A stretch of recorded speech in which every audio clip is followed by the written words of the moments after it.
जय जय श्री राम। आप सभी का जीवन मंगलमय हो।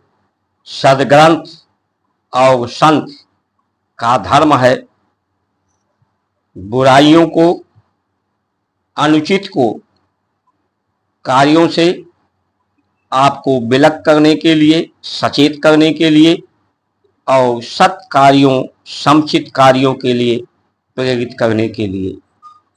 इसलिए आज की परिस्थितियों पर सभी को मिलजुल करके विश्लेषण करना चाहिए कि आज ये जो सुविधा और साधन दे करके, ये सुविधा साधन की बात, इस संविधान की बात अंग्रेजों ने की है। अंग्रेज के आए तभी उन्होंने ही संविधान की शुरुआत की है। इसके पर विश्लेषण करने की आवश्यकता है। सुविधा देकर लोगों के जीवन में दुविधा पैदा किया है। बुद्धि का उपयोग, मन का उपयोग, इंद्रियों का उपयोग, शरीर के उपयोग को निष्क्रिय करने की इनकी कुचक्र है। जब इसका उपयोग ही नहीं रहेगा, मनुष्य उपयोगी नहीं रहेगा, सिर्फ यंत्र ही उपयोगी हो जाएंगे, तो ये जो गोरे हैं, जो मन के काले हैं, जो आत्मनिर्भर नहीं हो सकते, क्योंकि वहां 8 महीने, साल के 8 महीने ठंडी ही होती है, अधिक ठंडी होती है। वहां के धरती में ताप नहीं है, प्रताप नहीं है, तो वो दूसरों पर निर्भर हैं, पराधीन हैं।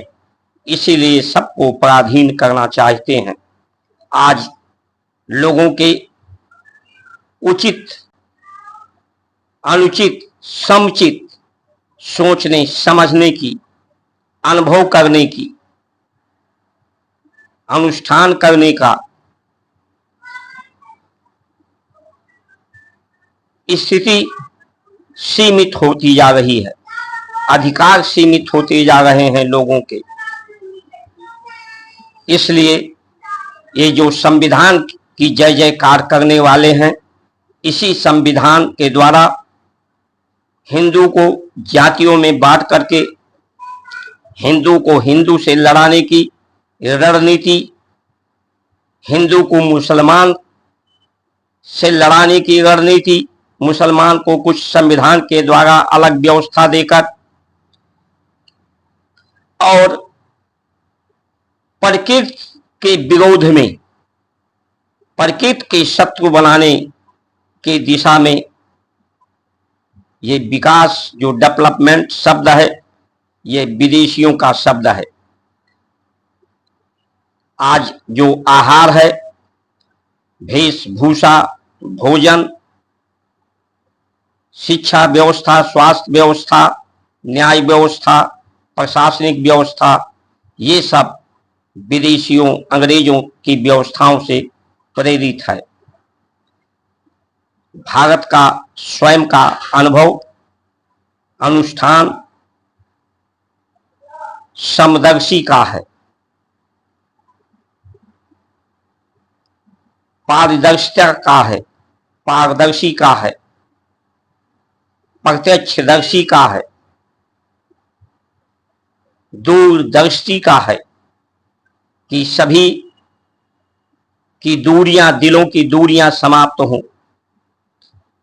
संसार के अर्थ को सीमित उपयोग, शरीर की क्षमता सीमित है तो इसकी सीमित उपयोग करके, संसार के अर्थ का सीमित प्रयास करके, यहाँ सीमित प्रयास करके,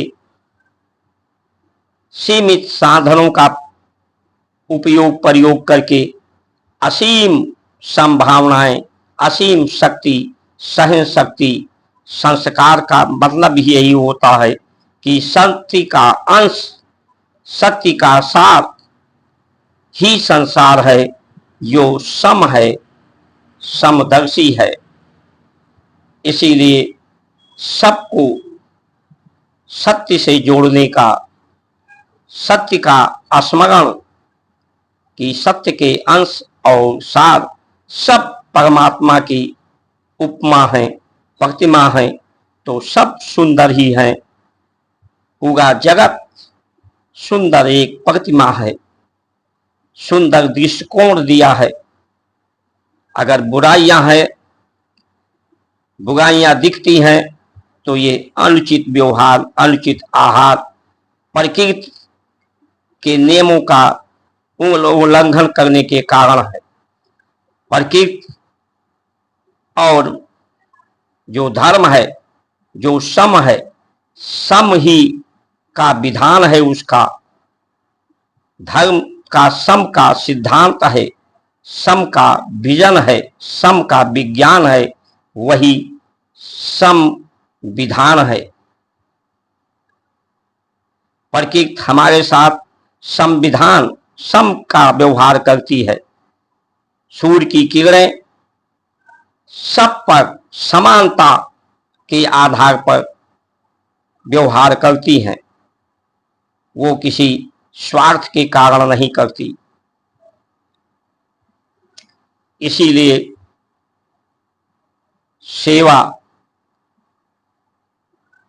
सेवार्थ धर्मार्थ ही भारत की अनुभव रहा है। इसलिए समय रहते ये सावधान हो जाएं। यहाँ भारत में या मुस्लिम देशों में ताप ज्यादा है, यहाँ ताप को शीत करने की आवश्यकता बताई गई है। ताप बढ़ने से मन, बुद्धि, चित्त, शरीर ना ठीक से काम करेगा, ना यहाँ पर मशीनें सीमा से अधिक गर्मी बढ़ने पर, ताप बढ़ने से काम करेंगी। यहाँ पर गंध है, गंध को ही गंध है, अवशेष है, क्योंकि पृथ्वी यहाँ उत्पादन करने में सबकी सहायता करती है। यहाँ समतल है, यहाँ की जलवायु सुनहरा है, तो इस गंध का, अवशेष का प्रयोजन, इसका सुंदर प्रबंधन हो जाए। नगरों, महानगरों के गंदगी का, संसार के अवशेष का, तो हाइड्रो ऊर्जा, प्राकृतिक ऊर्जा, वायु ऊर्जा, सौर ऊर्जा, ये धरती की क्षमता बढ़ा सकता है, आहार की गुणवत्ता श्रेष्ठ कर सकता है, लोगों की आयु बढ़ा सकता है, आयु बल कीर्ति बढ़ा कर सकता है हमारी भारत की संस्कार संस्कृति। इसलिए समय रहते सावधान हो जाएं। पूरे विश्व की कुंजी इन गोरों के हाथ में है, हमारे देश की नेताओं, व्यवस्थाओं के हाथ में नहीं है, सब उनके हाथ की ही कठपुतली हैं। वो जैसा अनुभव कराना चाहते हैं, जैसा चाहते हैं कि लोग सोचें, जैसा आहार करें, जैसा व्यवहार करें, उसी तरह से लोग उन्हीं के कठपुतली बनकर नाच रहे हैं।